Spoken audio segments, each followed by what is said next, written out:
Hello,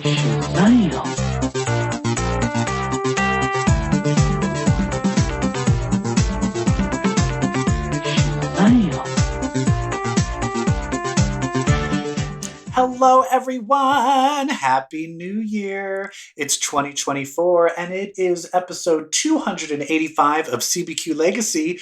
That's Comic Book Queers, in case you, are under a rock or something. I'm your host, EvilJeff, and with us as always is Brett. Hello, Brett. Happy New Year.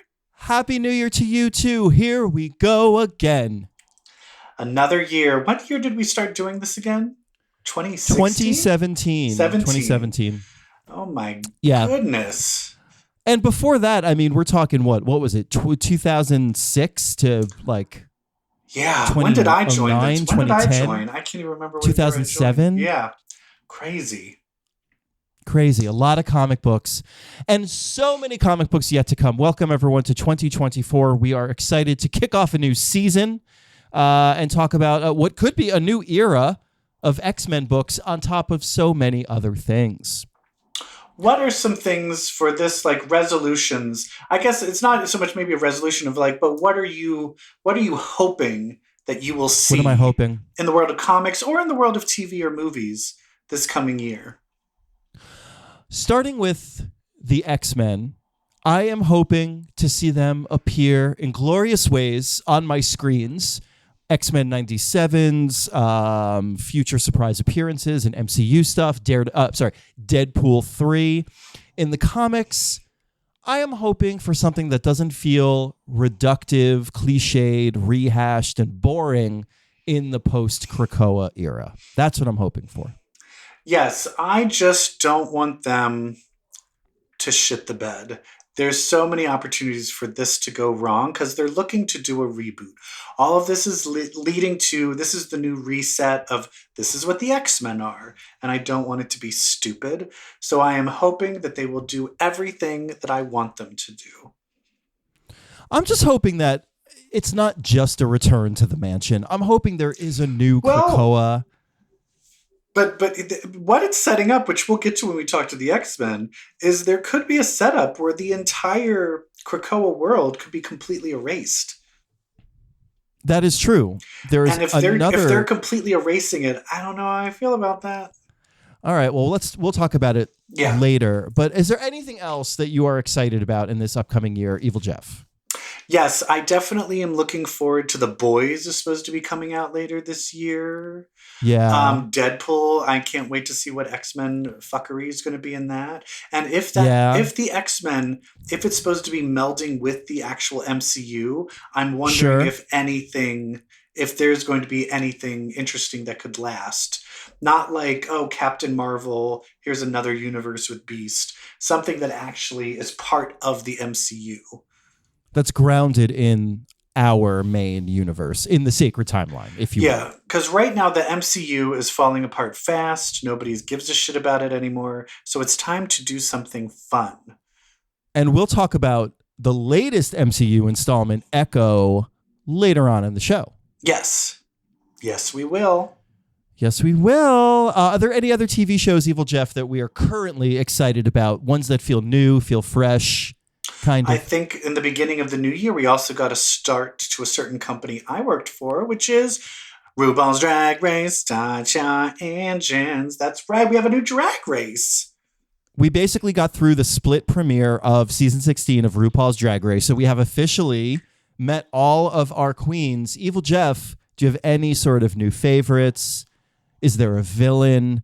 Is there anyone you'd like to see more of? What are your thoughts? There's definitely a villain, and that is Plain Jane. Plain Jane. What a villain. And I'm here for it. I think the show works better when someone's willing to be the villain. And when that person has talent to back it up, to be a threat. Well, people are now saying, does she have talent or is she just copying straight off of Jimbo for her talent? But I do think she is good. I do think she is good. But that means Jimbo does not own big boobs. The clownery. Yeah. Big boobs. Big boobs, clownery, that whole like, I'm a dizzy broad and I keep sticking my whole finger in my mouth. Slurp. Yeah, it's definitely like a Jimbo Bimbo kind of humor for sure. But the first episode, I really kind of liked Dawn, the artsy fartsy. Really like Dawn from Brooklyn. I really loved, who was the other one? The one that won. Saphira Crystal. I think she's definitely one to beat. She's the one to beat so far. I've seen some old school lip syncs of hers, and she can nail it. And then I think the other one I think is amazing is Nymphia Wind, the one from Taiwan. Nymphia Wind is incredible. She's like, it's her and Saphira for me as the two that I want to see go all the way. Saphira just belongs on television. In drag, out of drag, she belongs on television. And as someone who works in Drag Race, I do know some secrets, and I do know some people that make it far, but I'm not allowed to say anything because I will be murdered. I will, in fact, be murdered if I let loose. There is someone. Okay, but here's something. Who do you feel is the worst? I mean, who's the one with mandatory meeting? My God, a mandatory meeting. Such a good name. It's such a good name. It's such a good name, but what are we doing here? But a mandatory meeting, I'll tell you this though. No, mandatory meeting had a funny song. Her talent was not that bad. True. Her problem is she can't do drag makeup. Her drag makeup is not good. So, but you know what? You can learn to do drag makeup. You can't learn to be funny, which is why I feel there's the worst for me is what's her name? Megami. Megami. Yeah, that whole gay rights thing was... That gay rights thing... I mean, I love where your heart is, but... I was like against gay rights after watching it. It was kind of, no, it was so... I was like, maybe drag doesn't deserve... Well, it's like, if you're going to be like, you can't... Is this the queer art? If you can't silence drag, then you need to do some amazing drag number and be something bold. Like, you need to do an amazing number and then be like, don't silence us. You can't just walk up and be like, don't silence us. Hold up a sign while doing a lip sync. While lip syncing. At least sing live then. Something. Let loose. Anyway, Nymphia Wind, though. FTW. Yeah. I'm excited for where this is all going to lead, and I think it's going to be fun. Me too. How did you think about having Charlize Theron on the show? She's riveting to me. She is. I do love it also because I know that I believe she has a trans daughter or son, but she has a trans child. So I do love that, at knowing that, and then her going in to support as an ally, and also not bringing it up and not, making it a big thing. Yeah, not being like, I belong here because I have. Yeah. I love that. The only thing is, it was like Becky G. Becky G. Once they lip synced to her song, I'm like, oh, that was all over TikTok. I recognize that song. Yeah. But she is not at the level of Charlize Theron. So I just feel that the celebrities were not on par with each other. If you're going to have a fucking Charlize Theron, you need another Oscar winner, bitch. I'm excited. Exactly. I'm excited for Joel Kim Booster, and I'm excited for Miss Sarah Michelle Gellar. Yes, to be guest judges. Which young people are like, who is that? Wasn't she in Scooby-Doo?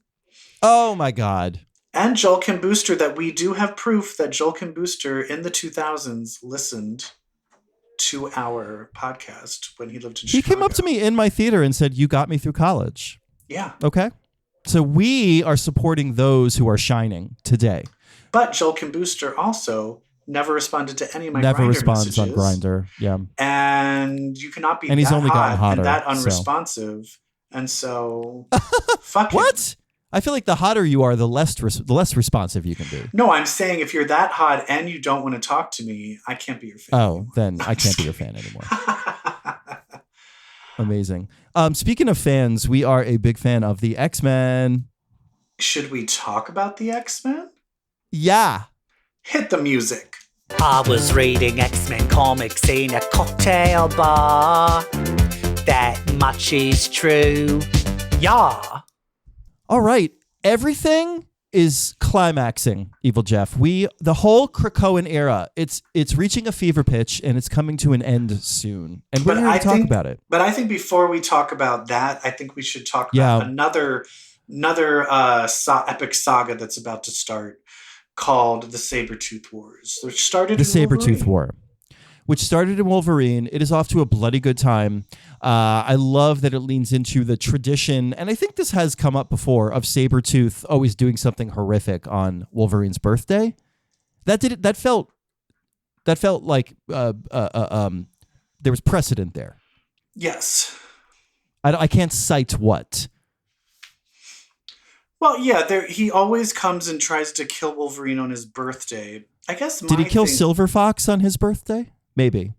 Let's say yeah. But a lot of my stuff is why? Why does he care about Wolverine that much? In this whole gay. I guess the one thing I am just confused on is Sabretooth. Basically, there's other versions of Sabretooth from other dimensions. They're all kind of joined up in a Sabretooth team. There's like a Captain America Sabretooth. There's like an Emma Frost sort of Sabretooth. Yeah, a shape-shifting. There's like a pretty boy Sabretooth. model Sabretooth, like actor Sabretooth. Yeah. And then there's all these headless Sabretooths, which I thought was stupid. But anyway, they stole an Orca ship, and then their plan is, let's go fuck up Wolverine. I guess I'm not Let's go fuck up Krakoa. Sure.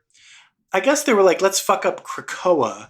But then it was like, have you not seen the news? It seems like they're completely unaware of the news. They are. And if they are, I guess it's like, it feels very, I guess it's literally, it seems very misguided of what they are doing. I don't understand why they're doing it. I guess it's because we're crazy serial killers and we're stupid. I'm like, okay. But poor Quentin Quire, they get a boop that there's something on Krakoa. He goes to Krakoa, they eat him. He gets eaten. I mean, he's taken out very quickly by this very stupid Sabretooth, the shape-shifting Sabretooth. Also, I also feel that Sabretooth is a Omega level mutant.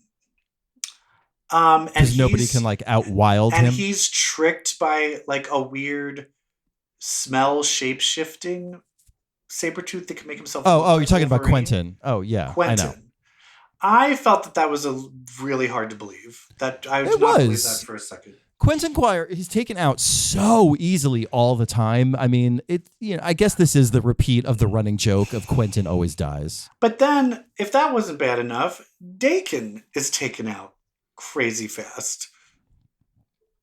He's taken out crazy fast. He is then dismembered. And his body parts are written into like "Happy Birthday," which I thought was hilarious. Yeah, this one is a really good start. Very bloody. It's going to be very bloody. I think Laura Kinney is going to play a huge part in this, and she could be next. Now, I think it's going to be very gruesome. I want to talk to you though. This leads up to the idea of what do you think is going to be the role of Resurrection in the future of X-Men? In the future, that's very because do you think they're going to do? Because there's no way this feels very similar to Uncanny X-Men. Right before the Krakoan age. Remember where everyone just started getting killed? Yeah. I wonder if the White Hot Room is going to have something to do with that. Or is there going to be like one final resurrection and then it's like, and now we're done. I mean, the 5 are still around. They are, but I feel like if you're getting rid of Krakoa, I have a feeling they're going to want to get rid of Resurrection. I agree. It's hard to sustain. Yeah. It does take away the stakes. Yeah. We'll see. I think the theme of this whole thing is it's not going to turn out the way you think, but I do think Wolverine will. But is Magneto coming back through Resurrection or through some other means? I think it's going to have something to do with that key that from Atlantis. We talked about from Atlantis. Yeah.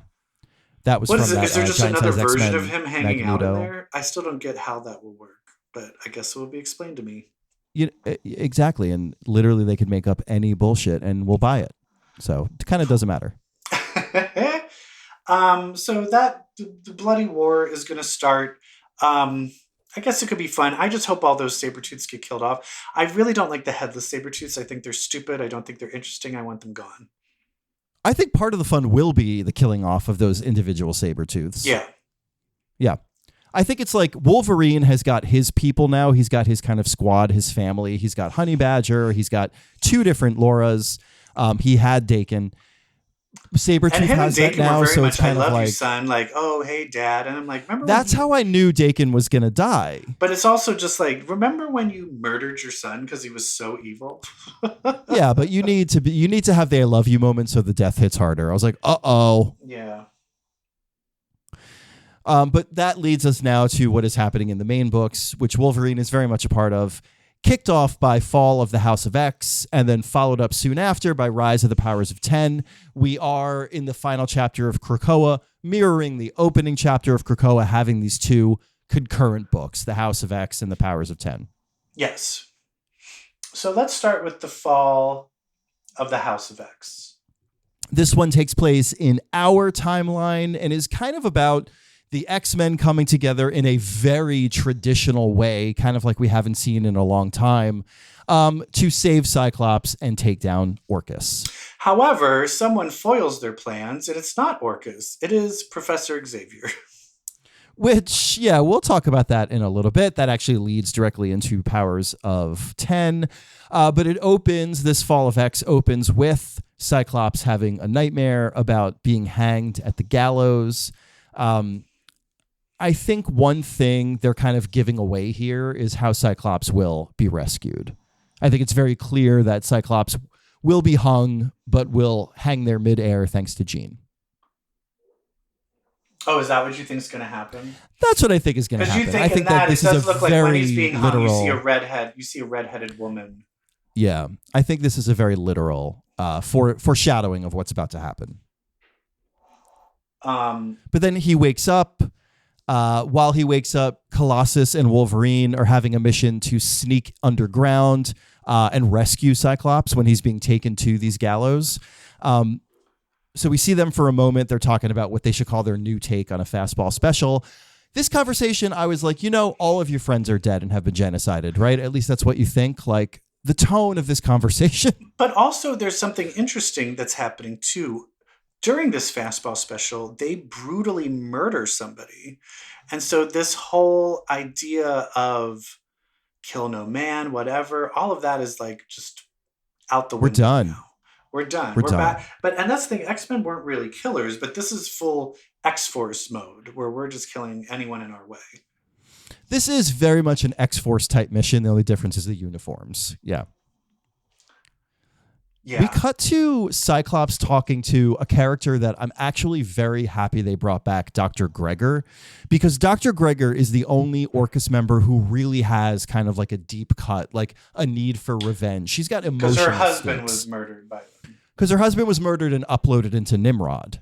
Yeah. And she's still really pissed off, but Cyclops, even blindfolded, is able to read not only her, but also Omega Sentinel, who she's with. I loved this scene. Yeah, and I have a feeling Omega Sentinel and Nimrod, do you think they're still going to be... I have a feeling by the end of this, do you think they're still going to be taken out? Or do you think it's going to be the end of them? I think it'll be... What's the difference between the two? Like, just like, oh, we're taken out, but now we're going to go nurse our wounds, and then a couple of years later, they're going to come back. Yeah, no, I think they're done. Or they're going to be they're dead. Done. I think they're going to be dead, done. too. Yeah, me too. Me too.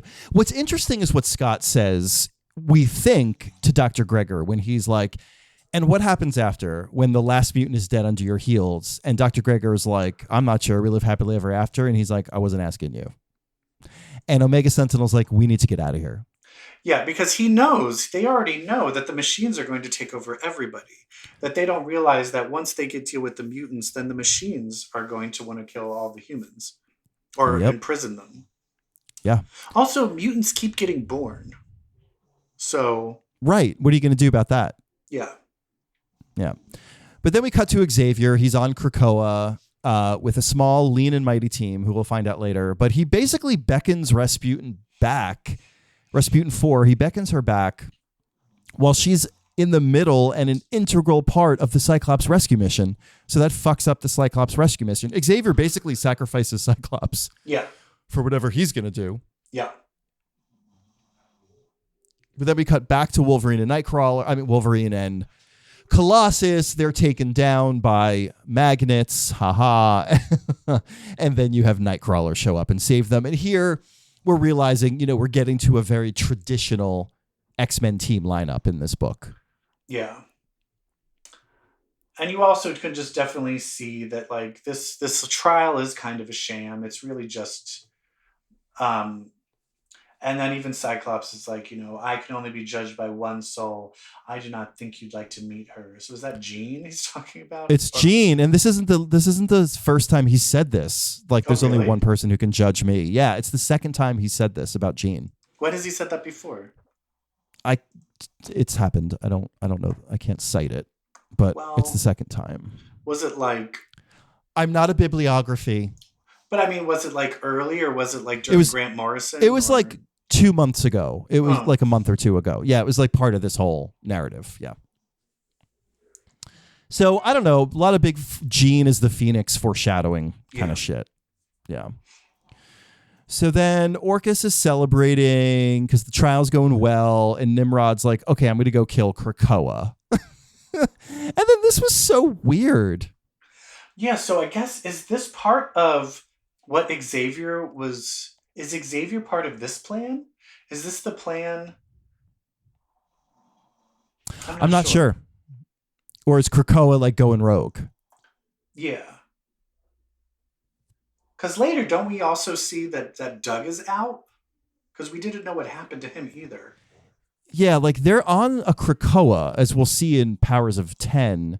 But like, are they like inside this Krakoa that's on the run? Yeah. But anyway, so Krakoa encases Nimrod in amber and then gets the fuck out of there. Which is great to see Krakoa like form a body and be like, I'm running. Look at me.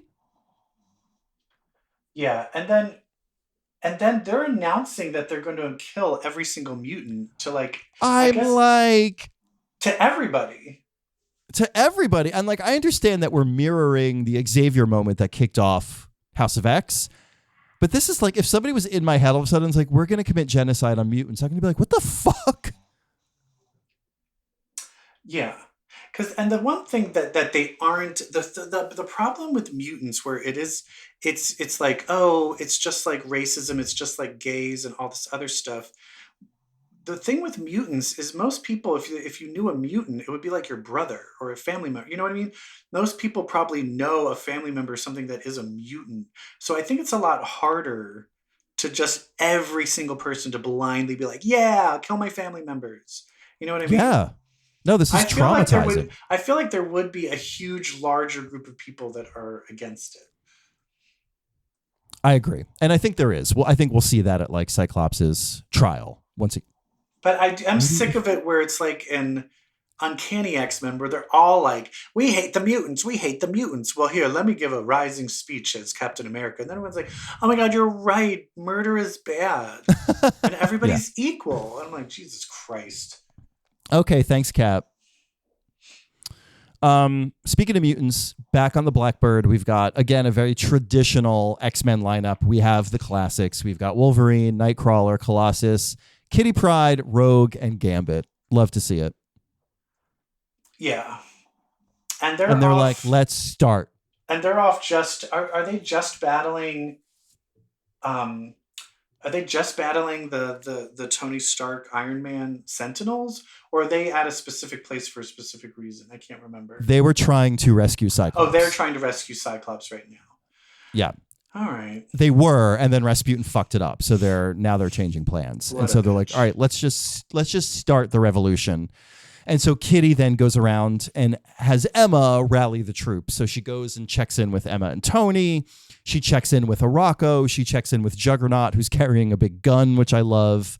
And then she goes to check in with Polaris, who has ditched her Age of Krakoa identity, essentially. Like, she's no longer white girl with a PhD. You know what I mean? No more coffee, no more sunglasses. She's now the daughter of Magneto. So we check in on her. She goes to visit Brew. To get the Brood on their side against Orcus, which that's a very dangerous game you're playing there. I know, but I actually, so I'm playing this video game now called Baldur's Gate 3, which is one of the best video games ever. And it's one of those games where your choices affect the storyline down the road. And I couldn't help but think about games like that in this moment, in that if we would have went Cyclops' route and killed the entire brood, we now don't have it. We wouldn't have an army to help us take out Orcus. But because Jean did the good thing and saved the brood. And or is this going to lead to a brood war thing where then after they save them, then the brood are going to come after them? No, I think Brew has got the brood under control, and I think they're going to be used as a weapon against Orcus. And I like this whole Brew was able to turn this batch of brood around. I actually think you'll see them on a redemptive arc. All right, well, let's go to... Polaris is let's go. But now let's jump 10 years ahead, and we're in Rise of the Powers of 10. Do you believe that this is going to go the same way, where the next issue will be 100 years into the future? This is 10 years into the future? That's a great question. I don't know. Because that's what it did in the original Powers of 10. Yeah, it probably will. And it did that in the Sins of Sinister, too. Does this mean that everything happening in Fall of the House of X is a failure? And I guess, do we know that already from the title? It looks like it, because if this is in 10 years, they're still winning. Yeah. It's you're right, exactly. So but but here's the thing: is if you take a look at what everything looks like, it looks like they're in a wasteland. It looks like nukes have gone off. It looks like humans aren't around anymore. You know what I mean? It looks like they're living in an apocalyptic wasteland. So it looks like the machine war already started. Humans are still around because they don't cite them humans. Yeah, but it's definitely. But if you look at the landscapes, this is not a place. No, shit's bad. Where humans are yay. Yeah, shit is bad. But so this story opens with fucking Emma Frost dying in her black dress. Yeah, so I'm so happy this Emma Frost is dead, because I hate when she wears black. I hate it. And here she is wearing black, dead. I'm all right, good. So she sacrificed herself for some reason. Well, it's so that this crew consisted of Mystique. I guess it was Ironfire. He's dead on the ground. Gambit. They had to get basically a Phylong's personality download, because Phylong's brain has information. And the other thing that's interesting is, am I just making this up? But Omega Sentinel, didn't she say she came back because the Phoenix helped win everything, and that's why she's coming back? We knew that in Inferno. She revealed that in Inferno. I don't think she revealed it was the Phoenix, but she revealed that she's actually from the future, in the future where mutants won. But I do think it's the Phoenix Force that... Yeah. But I don't again really, more Jean foreshadowing. But we don't see Jean in any of this yet. Right. Where is Jean in this? Well, we know she's in the White Hot Room with. But that was 10 years ago. She didn't leave the White Hot Room 10 years ago, or is this all just a different version of if she didn't get out of the White Hot Room and then she does get out of the? That's the thing, is we have this whole idea. Well, we'll get to the whole Moira thing. With the idea of what timeline is this? Because before in these Powers of 10 and with Sins of Sinister, it's going into the future, but this is a sinister timeline that gets to be reset when you kill a Moira. The other one was different timelines of Moiras. Is this future another Moira? Yeah, I mean, they all are. But no. I think this is the future of our timeline. But does this mean the only way all these people don't die is if they do in fact kill Moira as a child? Which I'm giving away the ending. I'm sorry. Yeah, that's okay. And so we'll talk about when we get there. But I'm not convinced that that's how this is ending. Okay. I think that's a red herring. But that's the thing, is but then how else can all of this not happen? How are they going to stop all this from happening? That's where I think the Phoenix comes in. And that's where the White Hot Room existing out of time comes in. I do think there's going to be some grand Phoenix thing that happens that kind of resets and fixes, partly resets and fixes everything. I'm wondering though, but where does the Dominion, the sinister Dominion that's out of time, where does he play in all of this with wanting Orcus and the mutants to die?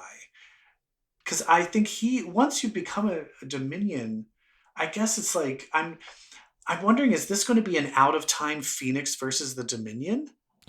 I feel like it is. And I feel like, I don't know. I want to talk about like what this Dominion kind of represents. I saw something online that was really interesting, but again, when we get there, we'll talk about it. So we've got this team in the future. So Mystique dies, Gambit dies, but they've got the information. They sent it to the team back on the broken sword.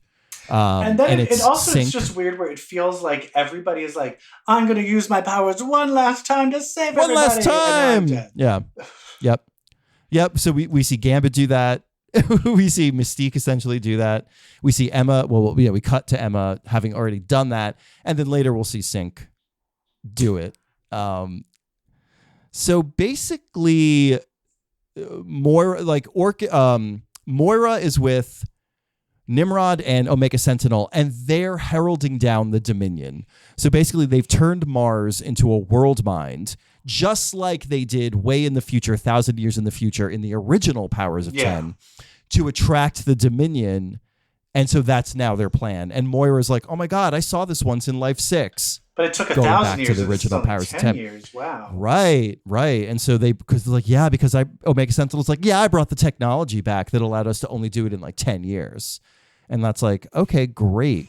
So already you can see, I think even Omega Sentinel going back in time and bringing this technology is part of Nathaniel X's plan to like become a Dominion. Yeah. Because it all exists out of time. Like it hasn't happened yet, but it's already happened. It's very confusing. Yeah. And in this also the X-Men start getting killed one by one. We see the Iron Man AI die. Right. Big deal. We see Synch die. He turns into Apocalypse to take down Nimrod. But basically, okay, so backing up though, we've got Dr. Stasis, who is like, bringing down a Dominion sounds great. Okay, be right back. He goes to the vault where he's working with one of the children of the vault to come up with a solution so that he can achieve Dominion, essentially. Yeah. All right, so then Nimrod's fighting this team of X-Men, and then I think what Dr. Stasis does here, so basically the Dominion comes, it's about to absorb the world minds, but Dr. Stasis basically blows up the sun, right? Yeah. So that none of this can happen. And it seems like he eventually almost erases the Dominion so he can download himself into it. Exactly. It's like he like basically gets rid of everything that's in the Dominion. So like keep the hardware, lose the software. So he's trying to upload himself. And then I think when he does, the Dominion is like, haha, no, you uploading is just part of me being able to do it. Kind of, sort of. Because it's Nathaniel Essex. Yeah. But isn't it Nathaniel Essex AI? It's not even AI. Him. Yes. But also, like, Logan finds the original Sinister and, like, knows that, like, there'll be a failsafe if Sinister is killed. So they do that. All right, a few things. Yes. Number one, like, as you talk about it, you're like, it's a little confusing. That's one. Number two, didn't we set up in Powers of 10 that this is all the Phalanx? But it appears that none of this is the Phalanx now. Yeah. Right? Yeah. So that's weird. Yeah. I just want to say that that's weird. It feels a little inconsistent from what we established, but I guess it was like too hard to bring the Phalanx into all of this. I don't know. But one thing that's interesting I want to bring up is somebody was saying that like the Dominion is like, think about this story. Like the Dominion is us, the reader. Like we exist out of the timeline of these characters. We're able to know what's going to happen in the future and know what happened in the past. Like we basically know all. So like the Dominion is like the reader space. Can I ask a question before you do this? Yeah. In it, there's a part where when he becomes the Dominion, the AI, he disintegrates all those Moiras that Sinister's holding. Yeah. How come that doesn't reset anything? Maybe it does. Okay. Maybe it like resets Stasis being able to get to the Dominion and then like has that knowledge and resets. I don't know. I exist out of time and space. I'm Enigma. I cannot be prevented. Anyway, long story short, I think this is about AI creeping into the world of creation, the world of comics, the world of readers. It's taking over everything it's taking over all of our content. And basically where I think this is going, I think Enigma, which represents like AI invading our humanity and good ideas and art, wants to take over the white hot room, which is all about creation. It's where ideas are born. So I think where all of this is leading is this Enigma wanting dominion over the white hot room. Okay, so when it goes back to the present, and we see Professor X finally giving his plan in the present with Doug. Yeah. And with Rasputin. He says, all right, we succeeded in stopping him 9 times. Right. Is he talking about Moira's other lives, or is he talking about that they've actually tried 9 times? I think he's talking, like, I think they are aware of Moira resets. Moira's other lives. Okay, that's what I just want to make sure. And so they're basically, like, Rasputin, Doug, and Xavier are also on a time loop trying to prevent Nathaniel Essex from coming into existence. And they failed. But so now they're like... I guess, or is those Moiras disintegrating? Is that them resetting their time loop, Professor X and Doug? Maybe. Okay. That's just the one thing that's not fully clear to me yet. Yeah, maybe. Maybe they're the ones that... Oh, Sinister is... So, I'm sorry. Wolverine killing Sinister is what makes the Moiras disintegrate. Oh, okay. Got it. Yes. Sinister is dead. Activating failsafe. Okay. I watched all of this happen as it must. I exist outside of time and so that space. is what happened. Yeah. Okay, got it. It's just, yeah. All right. Yeah. But then, so it resets, but then Xavier's like, shit, here we go again. And in the end, he's like, okay, so the only thing we have to do now... And let's go back in time like, tell me what's Moira. next. He's like, I'm not fucking telling you, bitch. And she's like, you better fucking tell me, bitch. And then Doug's all fucked up, and we kind of don't know, like, fully what happened. I wonder if this has to do... Remember in Powers of 10, we saw that Krakoa had merged with Doug? Yeah. And like one of the 4 horsemen was the Doug Krakoa hybrid. I wonder if that's starting to happen. Yeah. So Doug's all fucked up. So it's Doug, Xavier, Rasputin. And then Rasputin's like, you have to tell me what's going on. And this is where he's like, we have to kill off Moira. And this is Destiny's plan. Back in her second life, where Destiny's like, if you try to fuck with us, I will come to you before your mutant power and kill you. And that is what Xavier's like, we're going to have to kill a nice little 10-year-old Moira. We're just going to have to kill her. Yeah. But Fuck. That, like, it's so cliche, like, I don't think it's going to happen. But here's the thing is Moira was preventing all of these other things that would kill off all the mutants from happening. You know what I mean? There was so many other enemies that Moira stopped from happening. Yeah, I mean, I feel like Krakoa put a stop to all of that. Just the forming of Krakoa. No, but I mean, if they're killing it before Krakoa forms, think about what was going on with if Moira didn't try to help the X-Men. The X-Men always perished. The X-Men were always destroyed anyway. So now they're still going to have a million other things coming at them. Unless Xavier has the knowledge of how to. So I don't know. Oh my God. But there's something that's super interesting in these panels, and that's when, Dougie, like, he basically snaps at Rasputin for fucking up. And then he's like, I got to take a walk. And actually, I got to let the rest know the bad news. We need to move to the contingency plan. And then Rasputin's like, what's the contingency? And Xavier says, you're our primary field agent. We have to be careful. You'll know when you need to know. But then Xavier says, isn't there someone else in the field? Yeah. Is that Jean? Who is it? Jean? Yeah, exactly. Okay. So why are there's they using 2 Jean other. Right now? I don't think it's Jean.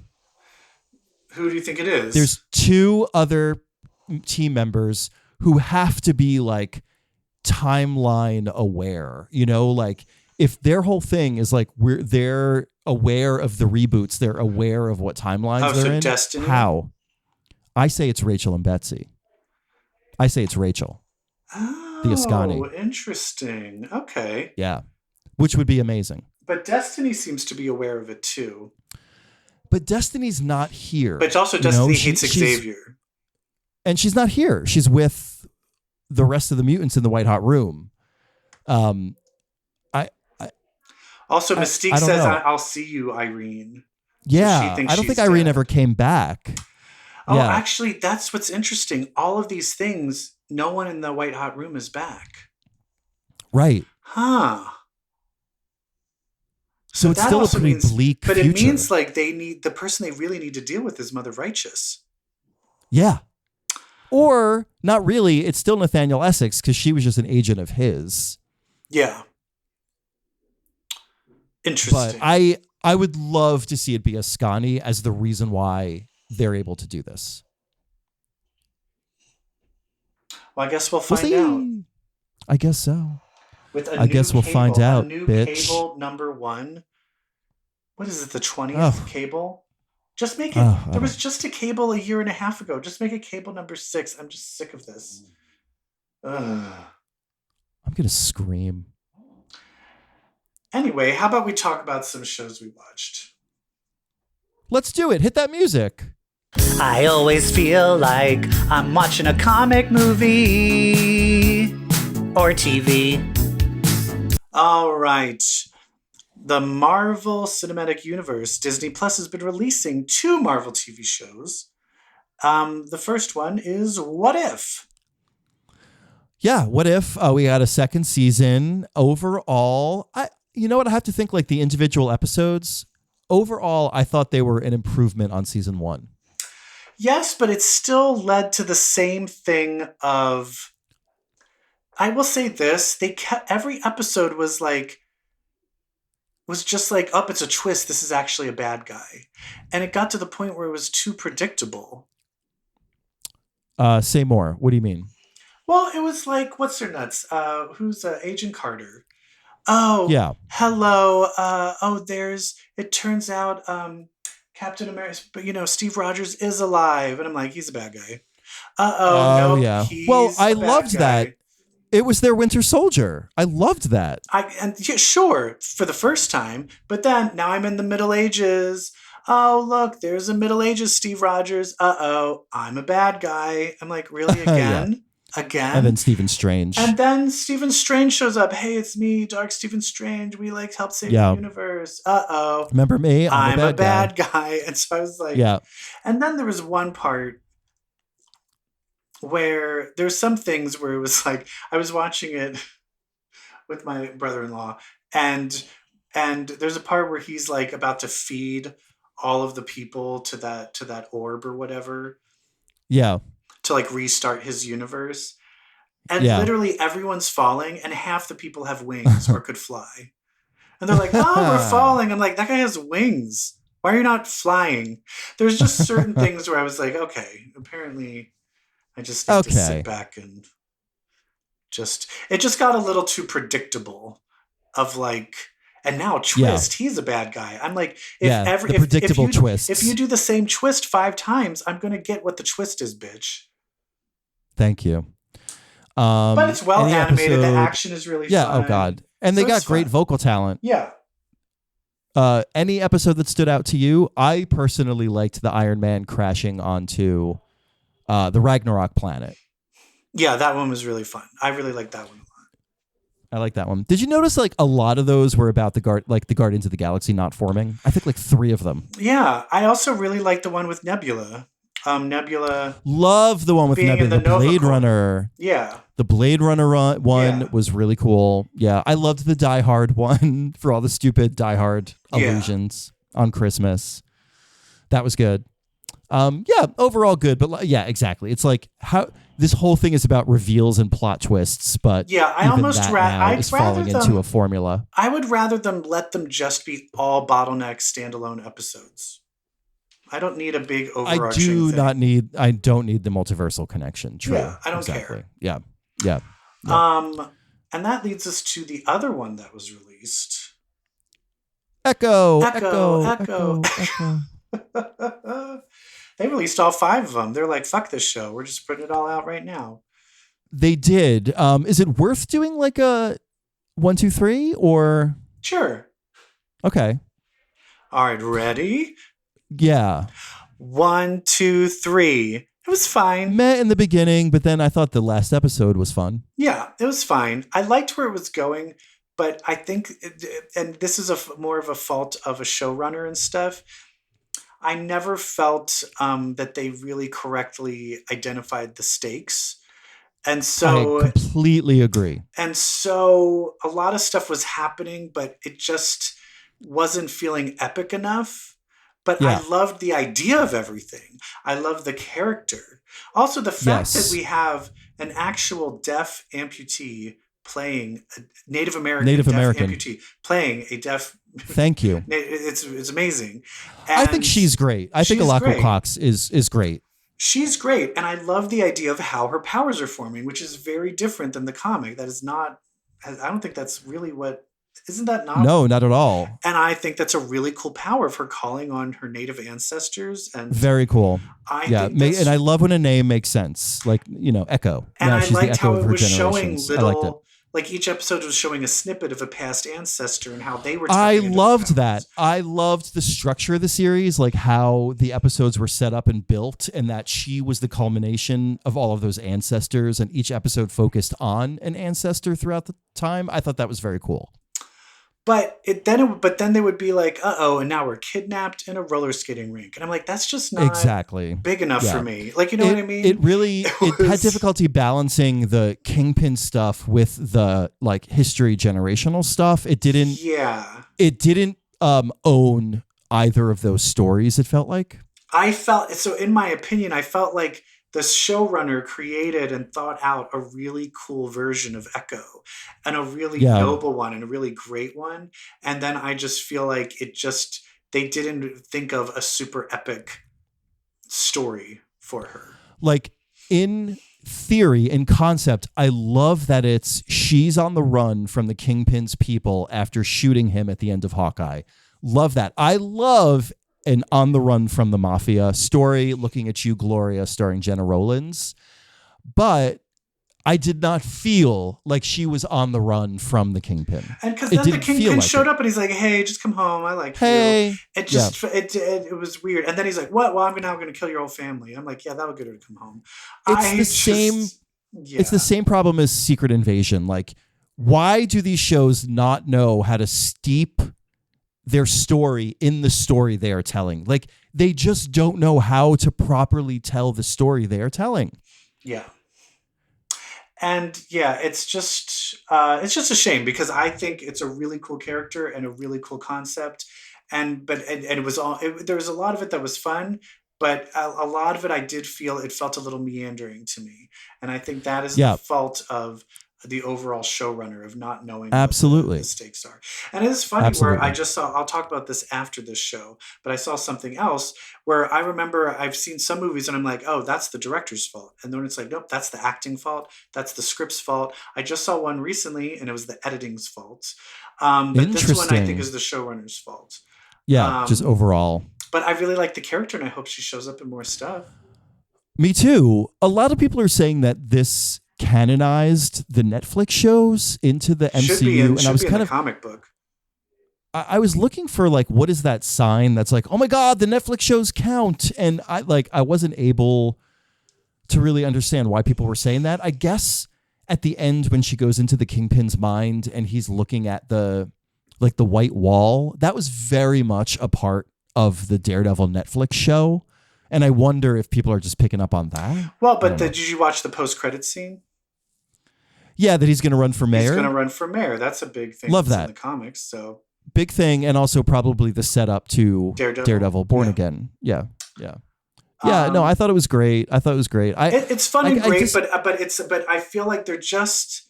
I feel like they're so capable of so much more, and I feel like they're kind of shitting on the TV shows, and then they're wondering why they're getting bad TV shows reviews. are fumbling. The TV shows are really fumbling storytelling. It's really sad. But overall, this was fine. It was fine. I'm probably not going to go back and watch it again. Yeah. But it's fine. Can I tell you something else I saw? Yeah. I took my niece to see Mean Girls the musical. No. Yeah. Did you like it? I actually already liked a lot of the music. Yeah. But the one problem I had is there were so many diatribe plot point songs that I felt were useless, and they actually removed a lot of them. So at first I was like very excited, but when there was no singing, they tried to just redo these lines, and the editing, it makes no sense, and the direction did not understand how to edit a comedy joke. Like these people were just like reading lines like they were in a dramatic drama, and I'm like, that was a joke. That's a joke. Like, it was like, oh my God, please stop trying to make fetch happen. It was like this dramatic, like, stop it. Stop trying to make fetch happen. And I'm like, that's supposed to be a joke. Like, what are you doing? Yeah. And so for me, I liked the musical numbers because I was the opposite for Color Purple. I felt when it was talking, it was really good. And the musical numbers were really boring. I was like, why these musical numbers are so boring? It's a musical. Yeah. Come on, give me some zhuzh. Give me some pep. And this one, the musical numbers were really fun. And then when it wasn't a musical number, it was just like a bad version of Mean Girls. Interesting. So I think, and also I do feel if you have never watched the movie Mean Girls and you watch the musical, you would have no idea what was going on. It definitely relied on Oh, wow. Like referential. Movie. Yeah. Oh, okay. All right, fine. So I don't know. Were you always against Mean Girls the musical? I was, because I've been here already with two of my favorite movies. We've been here with Heathers and we've been here with Hairspray.